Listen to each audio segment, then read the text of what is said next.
Radio Biarritz, c'est l'Esprit Biarrot. Portrait, sport, musique, info. Bonjour chers auditeurs de Radio Biarritz. Bonjour mes invités du jour. Bonjour Myriam. Bonjour Patrick, bonjour tout le monde. Et bonjour ma collaboratrice du moment et pour un moment, Anaïs. Bonjour Anaïs. Bien le bonjour. Voilà, alors nous, j'ai encore une fois, je vais vous présenter un métier et puis une activité, on va dire extraordinaire. Voilà, vous avez peut-être vu dans la petite vignette du démarrage, on va parler de tarot avec Myriam. Le tarot, parce que c'est quelque chose, déjà moi je ne connais pas ce que c'est comme activité. Alors, je ne sais pas, tu vas nous expliquer, Myriam, qu'est-ce que c'est, si c'est une science ou si c'est un don, un talent, etc. Et puis d'abord, comme veut la tradition, on aimerait bien savoir qui tu es, d'où tu viens et comment tu es arrivé à faire du tarot. Si tu veux bien nous dire déjà oui, qui tu bien es sûr. et d'où tu viens. Oui, donc moi je m'appelle Myriam, j'habite Anglet, j'ai un cabinet qui s'appelle l'Améthyste où je propose des consultations en tarologie. Ça sera des consultations avec une note de psychologie parce qu'en fait c'est du tarot psychologique qui va permettre aux consultants de trouver des chemins, des voies par rapport à une situation. D'accord, mais là on va un peu vite, on parlera de tarot juste après que tu nous aies dit d'où tu viens. Est-ce que tu as toujours fait ça dans ta vie? Est-ce que tu es de Bayonne? Est-ce que tu es... Non, je suis sur Anglette depuis bientôt 25 ans. Tu es née à Anglette? Non, je suis née à Saint-Gaudens, dans le Voilà, Comminges. on va y arriver, on va tout savoir sur Myriam à Saint-Gaudens. Voilà. Oui, mais j'habite en fait le Pays Basque depuis pratiquement 30 ans, et un peu plus même d'ailleurs. Et je pratique le tarot seulement depuis 4 ans d'une manière professionnelle. Et avant, tu faisais quoi? Je suis esthéticienne. D'accord. Donc, tu as une relation quand même avec les gens particulière et en plus, tu as une relation tactile aussi avec les gens. Hein. Tu vois, on peut faire, j'essaie de faire des liens, d'essayer de voir comment tu es arrivé à ça. Et alors, du coup, ça, c'était ton métier avant de faire cette activité. Et donc, est-ce que cette activité tarot, c'est quelque chose qui te taraudait en fait depuis très longtemps ou quand est-ce que tu as eu cette idée En fait, c'est ça. J'étais taraudée par le tarot depuis très longtemps. En fait, j'ai toujours été attirée. Par les jeux de cartes?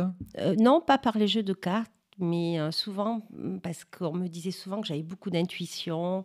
J'avais souvent des amis, même ma famille me disait « Oh, toi, t'es intuitive », tout ça. Et à force qu'on me le dise, j'ai commencé un petit peu à m'écouter un peu plus. Et c'est comme ça que je suis arrivée à la tarologie. Parce que je me suis aperçue que je ressentais souvent les choses, que j'étais vraiment très sensible à certaines énergies. Et à un moment dans ma vie, j'ai eu vraiment des flashs. Alors, ça fait toujours sourire. Alors, depuis le début, attends, on va aller doucement. Ouais. Alors, voilà, donc, je pense que petite, déjà, tu avais des sensibilités. Tu sentais tu avais des sensibilités extraordinaires par rapport à tes camarades. Tu ressentais des choses. Et alors, quand est-ce que tu t'es aperçu que, en fait, c'est en touchant des cartes et en lisant des cartes que tu avais des images plus claires, plus voilà et puis surtout à destination des autres, parce que des fois on peut avoir des signes pour soi, mais alors en fait ça se passe pas vraiment comme ça. En tous les cas pas pour moi. Moi, je savais que j'avais une certaine intuition. Et à un moment dans ma vie, j'ai eu des soucis de santé et j'ai eu un peu de temps. Et j'ai fait un stage pour une initiation au tarot. Et c'est là que ça m'a parlé. En fait, c'est parce que c'était une opportunité. Et tout d'un coup, je me suis dit, mais c'est fabuleux. Et c'est comme ça que je suis venue au tarot, en fait. Après, on ne vient pas au tarot par hasard. Hein. En général, on y va parce qu'on a déjà un pressentiment, une attirance, quelque chose comme ça. Mais ça a commencé comme ça, oui. Et donc tu as découvert le tarot, tout en continuant ton métier. Tout à fait. Et donc, pendant ton métier, tu sentais des choses avec tes patients, tes clients, Alors, pas ou pas? alors, je peux pas dire que oui, parce que forcément, je suis pas là pour ça. Mmh. Donc, mes clientes, dans mon métier d'esthéticienne, ça reste uniquement des clientes qui sont là pour, le bien-être. Donc je vais surtout pas Mmh. chercher, des choses. Je cloisonne vraiment les 2 activités, D'accord. mais vraiment. OK, donc le tarot, tu as appris et donc du coup, dans le tarot, j'ai cru comprendre qu'il y a différentes, types de tarot. Donc là, on arrive maintenant directement dans ton activité. Donc du coup, alors juste, je me mélange un peu, mais donc du coup, tu as arrêté complètement ton métier d'esthéticienne? Non, je travaille que 2 jours par semaine maintenant en D'accord. esthétique. OK, donc c'est vraiment une activité, et alors du coup, est-ce que c'est une activité? Comment tu définis ça? C'est un talent que tu mets à disposition des autres, Comment tu définis ton Alors, je sais pas si, on peut parler de talent, mais en tous les cas, c'est une aide que j'apporte à des personnes qui sont, dans le doute, le questionnement face, à une, mmh, problématique ou même une situation, hein, ça d'accord. c'est très, très large. Donc voilà, bon maintenant on va passer dans le vif du sujet, on va arrêter de t'embêter, mais voilà, donc du coup, on est dans le tarot et là, j'aimerais bien que tu nous expliques un peu, le tarot, qu'est-ce que c'est? Si tu aurais on va montrer une petite vue, voilà, de ton tapis avec les cartes. Tu peux peut-être nous expliquer un peu, ce qu'est le tarot, comment tu fais? Voilà, le Alors micro est à toi et voilà, tu nous dis. en fait, aujourd'hui, j'ai amené uniquement, les 22 arcades majeures, mais j'utilise les 78 cartes, pour avoir un tirage le plus précis possible et Alors, ouais, des majeurs, c'est quoi? Tu m'as dit cartes majeures? cartes majeures, ce sont les 22 arcanes. D'accord. Heu, Et les arcanes, c'est quoi? Ce sont des cartes tout simplement qui sont, remplies de symboles et qui permettent, une interprétation, Là, tu peux en montrer, tu vois, on te voit d'en haut, tu peux en montrer ouais. une, par exemple. Ah ben tiens, le soleil, c'est fabuleux le Ah oui, en soleil. plus, il fait beau aujourd'hui. On a de la chance, Oui, puis c'est le ciel est bleu comme ta chemise. super. Par contre, il est pas moi, je suis un peu, nuageux, je suis un peu orageux, moi, avec mon t-shirt noir. Ça annonce la pluie. Ouais.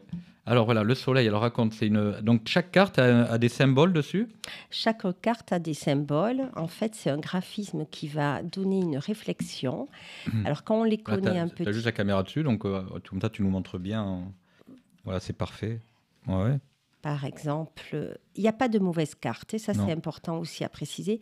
Il y a des cartes qui ont des énergies plus positives que d'autres, hein. Mmh. Par exemple, le diable qui pourrait faire peur, peut aussi être un symbole de réussite, de nervosité, mais d'ambition, de choses comme ça. Pas que du négatif. Après, le diable est souvent quelqu'un d'excessif, quelqu'un, qui va, Ouais, aimer l'argent, des en choses plus comme ça. elles font pas peur ces cartes, hein, tu vois? Il y a le diable, mais c'est quand même sympathique, hein. Il y a des cartes qui font peur, par exemple, l'arcane Sanon. Ouh C'est là. une carte qui ne plaît pas, alors que c'est vraiment pas mauvais. C'est une indication de passer à autre chose. Donc là, je sais pas si on le voit bien. Normalement, on doit bien l'avoir, mais là, on voit c'est quoi? C'est un squelette, C'est un squelette qui fauche. qui fauche et tu appelles ça l'arcane? Sans nom. Sans nom. Elle a Alors pas de nom, c'est ça? oui, tout à fait. Elle n'a pas de nom. Toutes les cartes ont un nom. Là, vous avez marqué le diable, le battleur, l'étoile, la tempérance.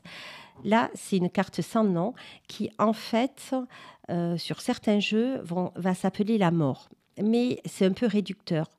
Mais d'un autre côté, c'est la mort de quelque chose pour passer à autre chose. C'est pour ça que c'est pas si négatif que ça, bien au contraire. D'accord.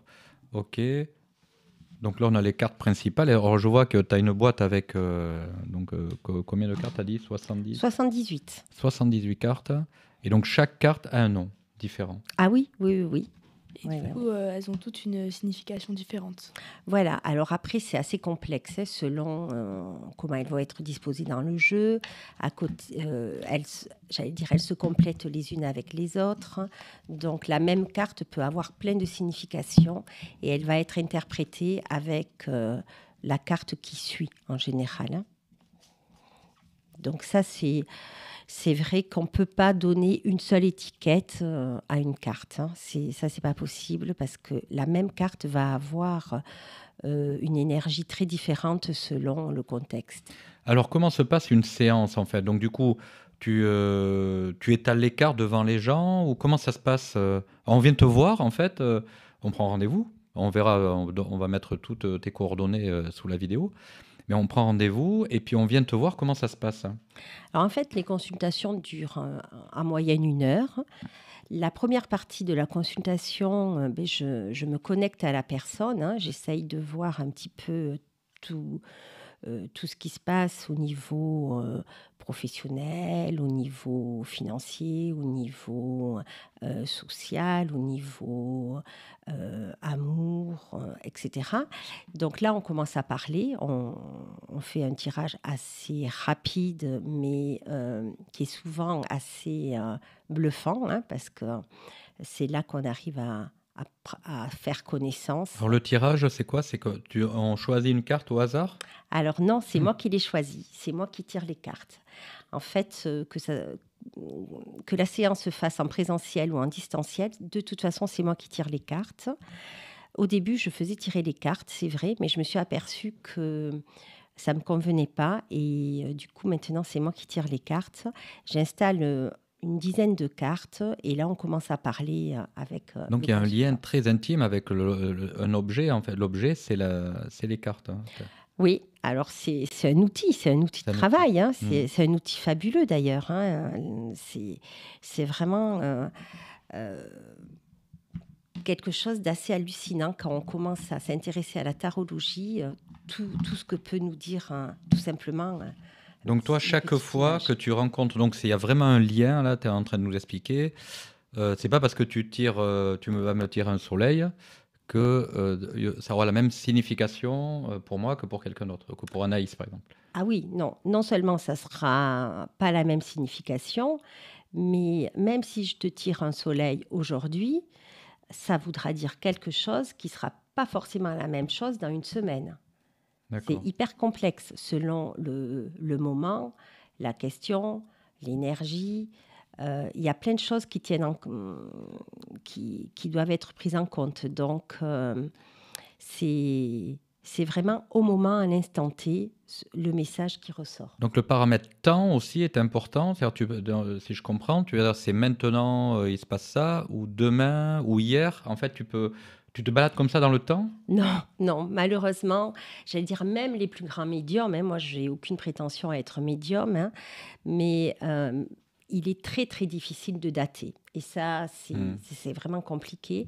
Donc non, on ne se balade pas dans le temps, non. Tu peux dire que c'est le futur, tu peux dire que c'est le passé, Oui, ça oui. c'est le Oui, futur, oui, mais tu sais oui, pas quand. oui, oui, Voilà. oui, Et tu veux dire que c'est le présent, oui, aussi. Mhm. ou très proche du moment. Alors, on peut essayer de voir en questionnant le tarot si l'événement va se passer rapidement ou pas. D'accord. Bon, alors du coup, tu vois, j'essaie de décortiquer ma venue parce que on m'a jamais tiré les tarots, donc les cartes. Donc du coup, on arrive. Bonjour Myriam. Oui, c'est ça. Et d'entrée, tu dis asseyez-vous. Non, tu poses des séries de questions, apparemment. Oui, On te répond. en fait, ce que je voudrais expliquer aujourd'hui, principalement, c'est que je pratique le tarot psychologique. Ah oui. C'est la différence souvent avec le tarot divinatoire. En fait, le tarot divinatoire, eh ben, on va poser une question, on aura une réponse. Avec le tarot psychologique, on va essayer de trouver le chemin pour arriver à solutionner, j'allais dire, le problème, s'il y en a un, d'une manière la plus claire et la plus facile. Je vais vous donner un exemple, ça sera peut-être plus clair. Quelqu'un va venir me voir et va me dire « Bonjour Myriam, est-ce que je vais vendre ma maison ?» Si je fais du tarot divinatoire, je vais lui dire « Oui, vous allez vendre votre maison ou vous n'allez pas la vendre. » Mais comme je disais tout à l'heure, justement, c'est très difficile de dater. Donc à un moment ou à un autre, cette maison, elle va être vendue, sûrement en tous les cas. Alors qu'avec le tarot psychologique, on va chercher ce qui bloque à la vente de la maison. Qu'est-ce qui bloque à la vente de la maison? Qu'est-ce que je peux mettre en place pour vendre ma maison? Comment je peux accélérer la vente de ma maison? Est-ce que je suis entourée des bonnes personnes pour vendre ma maison? En fait, on va aller creuser pour que la personne ressorte, si possible, avec des solutions ou en tous les cas avec une guidance. On est là plus pour guider que pour prédire. D'accord, c'est clair. Anaïs, au démarrage, tu arrives voir Myriam. Pour l'instant, t'es rassurée? Pour l'instant, je ne sais pas si je suis totalement rassurée parce que c'est vrai que normalement le tarot, quand on en parle, on pense souvent en fait que c'est qu'on va en fait nous donner directement des réponses. Et là, c'est vrai que parler de guidance, c'est une approche totalement différente, quoi. Mais cet apprentissage, du coup, parce que vous dites vous-même que vous avez un pressentiment, est-ce que du coup, pour faire du tarot, il faut forcément avoir le pressentiment et après c'est un apprentissage ou est-ce qu'il faut un apprentissage? C'est une bonne question parce qu'en fait, il faut déjà, je pense, avoir une certaine sensibilité. Après, beaucoup de gens vont vous dire que le tarot, ça s'apprend. Et ça, c'est vrai parce que c'est une lecture. Donc, c'est une interprétation avec des cartes qui sera jamais la même. C'est ça qui est compliqué. Chaque personne va interpréter à sa façon. Je vais faire un tirage, par exemple, moi je vais interpréter telle chose, mais une autre tarologue va peut-être y voir un autre message. C'est toute la subtilité, hein. Donc c'est vrai qu'au départ, il faut avoir une certaine sensibilité, mais une fois qu'on a appris les bases, hein, parce qu'il y a quand même des bases au niveau symbolique, c'est beaucoup de ressenti, oui. Ok, d'accord.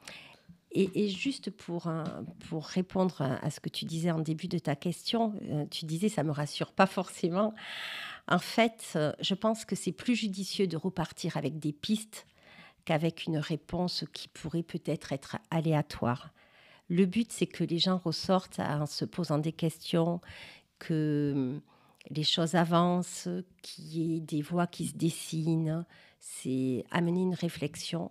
Et si c'est possible, dans la bienveillance au maximum, bien sûr. Donc, une séance, si je puis me permettre, ça dure combien de temps? 1 heure à peu près. Une heure? Oui. Ah, disons, c'est un... Alors, pendant 1 heure, tu arrives à cerner la problématique et puis à les guider par rapport à ce qu'ils veulent solutionner, en fait. C'est ça? En fait, ça passe très vite, 1 heure. Donc, des fois, on dépasse. C'est comme nos interviews. Mais oui, c'est vrai que... En fait, moi, je suis passionnée, donc je ne me rends pas compte. Et des fois, c'est vrai que le temps passe très vite aussi. Mais c'est 1 heure, oui, à peu près. C'est 1 heure. Donc, les cartes... bon, voilà, donc tu as mis toutes les cartes. Alors, les cartes, tu les poses sur la table, une par une, ou tu les mets comme ça? Oui, en fait... Montre-nous. En fait, je mets les cartes... J'ai les 78 cartes et là, j'en ai pris donc que 22. Je les mets de dos et ensuite, je les positionne. Bon, là, je ne vais pas vous faire un tirage complet parce que déjà, je n'ai pas trop de place et puis c'est relativement Donc là, long. c'est un tirage neutre parce que tu n'es pas connecté à Non, personne. voilà, là, je fais juste ça comme ça. Voilà.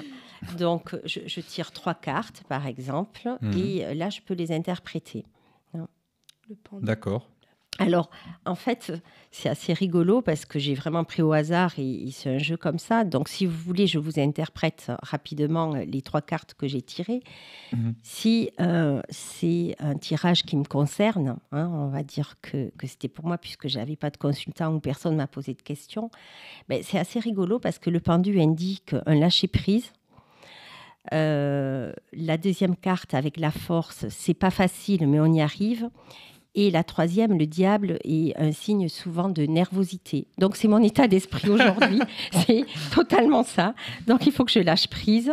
Je pense que je vais à peu près y arriver. Et là, éviter d'être nerveuse. Bon, en tout cas, c'est marrant. Si on peut t'aider, voilà. Bon, ça se passe bien dans les studios. Voilà. Oui, c'est une radio bien. On met du temps à démarrer, mais après, une fois qu'on démarre, c'est parti, on ne s'arrête plus. Bon, Anaïs, alors du coup, donc toi, t'es rassurée maintenant? Je suis un peu plus rassurée. De la guidance? Du coup, est-ce que les clients, après, ils reviennent plusieurs fois après une séance ou souvent, ils font qu'une seule séance? Alors, il y a beaucoup de gens qui viennent une seule fois dans leur vie. C'est souvent pour tester, essayer. Ensuite, il y a des clients qui viennent plus souvent. Le but n'est pas de venir trop souvent parce qu'à un moment, je veux dire, on ne peut pas changer les choses. Hein. Mais j'ai des clients qui viennent au moins 1 fois par an, oui. En général, ça revient à peu près tous les 10-12 mois. Oui, oui, oui, oui. Ouais. Ok, ça leur fait un petit suivi. Après, j'ai des gens qui, par exemple, vont venir 3 fois de suite par rapport à une situation. Par exemple, j'ai envie de changer de travail, je ne suis pas bien dans mon travail. Est-ce qu'il est judicieux ou pas de faire autre chose? On va peut-être regarder ce sujet-là. Quelques mois après, un nouveau travail se présente. Il peut y avoir un questionnement sur, je ne sais pas moi, sur l'avenir de ce nouveau métier ou comment l'appréhender, etc. Voilà. Donc, il peut y avoir des consultations qui ont un cheminement, mais en général, c'est espacé. Hein. Alors, est-ce que les gens, est-ce que tu as un retour sur ton travail? Est-ce que des gens viennent te dire, Myriam, écoutez, c'est génial, j'ai réussi à résoudre mon problème. Oui, oui, oui, oui, oui, oui, et heureusement, c'est ce qui m'encourage d'ailleurs. Hein, c'est ce qui donne du baume au cœur, hein, parce que moi, j'essaye de travailler avec le plus d'éthique possible, et je suis là pour amener au moins des réponses quand je fais en tous les cas au maximum tout pour amener des réponses ou des solutions, et j'ai régulièrement des retours. Oui, oui, oui. Est-ce qu'il y a, tu vois, tu parles d'éthique, est-ce qu'il y a comment ça s'appelle, un label, quelque chose qui dit ouais, je suis psychotarologue certifié. Est-ce que... Alors, à ma connaissance, non. Mais il y a cependant beaucoup de formations. Moi, je travaille également en numérologie associée. Donc, je suis presque tout le temps en formation. J'apprends tout le temps. Mais non, il n'y a pas de certification. Il y a des attestations de suivi, de formation, de stage, mais ce n'est pas certifié, non. Vous côtoyez entre tarologues? Oui, oui, oui, oui. On a des groupes WhatsApp où on se retrouve de temps en temps, où on se donne des fois des nouvelles, des bouquins à lire. Voilà. Ouais, ouais, ouais. Il y en a beaucoup dans la région? Alors, dans la région, j'en connais pas, c'est toujours pareil. J'ai des gens dans le Gers, à Bordeaux, un peu partout en France. Mais avec les groupes WhatsApp, c'est vrai que dans la région, j'ai pas de collègues proches, on va dire. D'accord. Psychotarologue, Myriam. Donc, tu as ton cabinet à Anglette, Oui. qui a un petit nom. Oui, ça s'appelle l'Améthyste, le cabinet L'Améthyste. L'améthyste. Alors, l'améthyste. Comme la pierre, au final. Oui, tout à fait. La pierre, oui. c'est pas celle-là? Si, Ah ben c'est voilà. une petite améthyste. Ouais, ouais, ouais. Voilà. Ok. Et le petit Bouddha à côté, c'est quoi ça? Alors ça, c'est mon petit gris-gris, je l'aime bien, je le trouve mignon, donc je l'amène. Il a une bonne bouille, Oui, c'est vrai. Myriam, alors du coup, comment on te contacte? Alors, vous pouvez me contacter tout simplement en tapant sur Google Myriam Tarot Anglette. Vous tomberez directement sur ma page. Vous aurez mon site, mon lien, mon téléphone. Je suis sur Anglette. Il n'y a pas de souci. On peut faire par présentiel ou distanciel. Voilà, tout simplement. Tarot Anglette Myriam. Donc, c'est pour les prises de rendez-vous?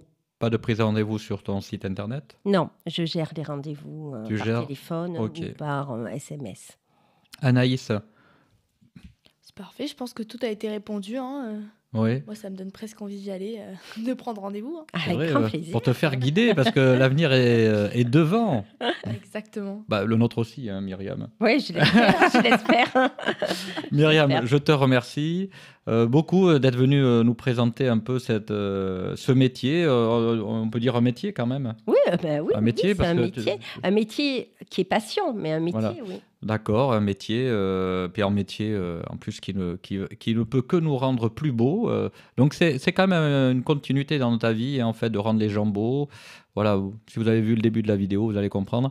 Myriam, je te remercie. Je vais au pôle technique. Je te laisse en compagnie d'Anaïs. Là, vous avez quelques secondes. Lâchez-vous. Je je te dis à bientôt. Merci en tous les cas pour avoir donné ce droit de parole et d'expliquer ce qu'est la taropsychologie. Je vous donne rendez-vous dans mon cabinet à Anglette. Au plaisir. Radio Biarritz, c'est l'Esprit Biarrot. Portrait, sport, musique, info.